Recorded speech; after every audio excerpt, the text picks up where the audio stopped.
Welcome to cooking with Geeta. நம்ம channel subscribe பண்ணாதவங்க subscribe பண்ணிக்கோங்க, ஷேர் பண்ணிக்கோங்க, மறக்காமல் சப்போர்ட் பண்ணுங்கள். நான் இப்போ சூப்பரான அட்டகாசமான சட்னி தாங்க அரைக்க போகிறேன். ஃபஸ்ட்டு வந்து நல்லெண்ணெயை விட்டு தாங்க பண்ணணும். நான் 100 நல்லெண்ணெய் கிடையாது, கண்டிப்பாக செலவாகும். பச்சை மிளகாயும் வரமிளகாயும் நிறைய எவ்வளோ காரம் நீங்கள் சாப்பிடுவீங்களோ அந்த அளவுக்கு ஒரு 10 மிளகாய்க்கு மேலே கூட நீங்கள் போட்டுக்கலாம்.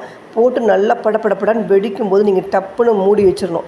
மூடி வச்சிட்டிங்கன்னா அந்த எண்ணெயால் வெளியில் தெரிக்காது. கொஞ்ச நேரம் கழித்து நீங்கள் ஓப்பன் பண்ணி பாருங்கள், அப்படி கலர் சேஞ்சஸ் ஆகிடும், நல்லா சூப்பராக ஆகிடும் பாருங்க. இப்படிலாம் போட்டு பண்ணும்போது உங்களுக்கு காரமானது ரொம்ப இருக்காது.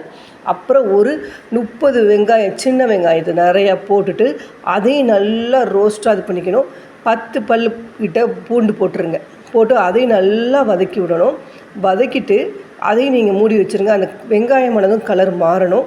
அப்போ தான் உங்களுக்கு சூப்பராக இருக்கும். நல்லெண்ணெயிலேயே இந்த மிளகாவும் அந்த வெங்காயமும் வதங்கும்போது சூப்பராக இருக்கும். அப்புறம் தக்காளி பழம், ஒரு பழுத்த பழமாக இருந்தால், பெருசாக இருந்ததுன்னா ஒரு 2 பழம் போட்டுக்கோங்க. சின்னதாக இருந்தால் 4-5 பழம் போட்டுக்கோங்க.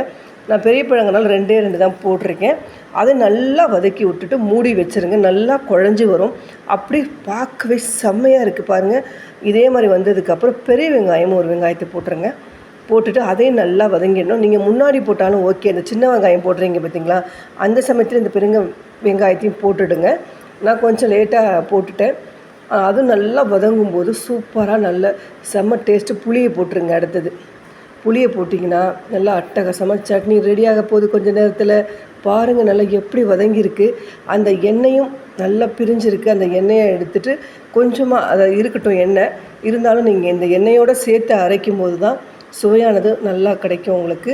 நல்லா மணமோட வாசனையோடு இருக்குது. நல்லெண்ணெயில் வதக்கும்போது சூப்பர் டேஸ்ட்டுங்க.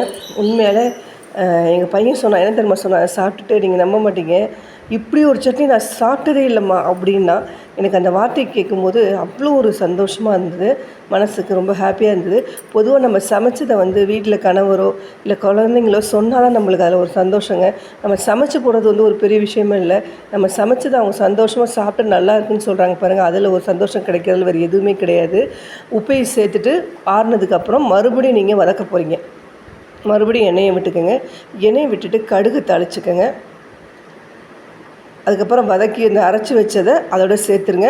நல்லா மிக்ஸ் பண்ணிவிட்டு நீங்கள் மூடி வச்சுருங்க. நான் வந்து நவதானிய அடை தாங்க பண்ணியிருந்தேன், அதனால் அதுக்கு தான் இது தொட்டுக்கிறதுக்கு நான் பண்ணியிருக்கேன். நவதானிய அடைக்கும் இந்த சட்னிக்கும் என்னமா இருந்தது தெரியுமாங்க, ஒரு அடை எக்ஸ்ட்ராவே 2 அடை சாப்பிட்டாங்க.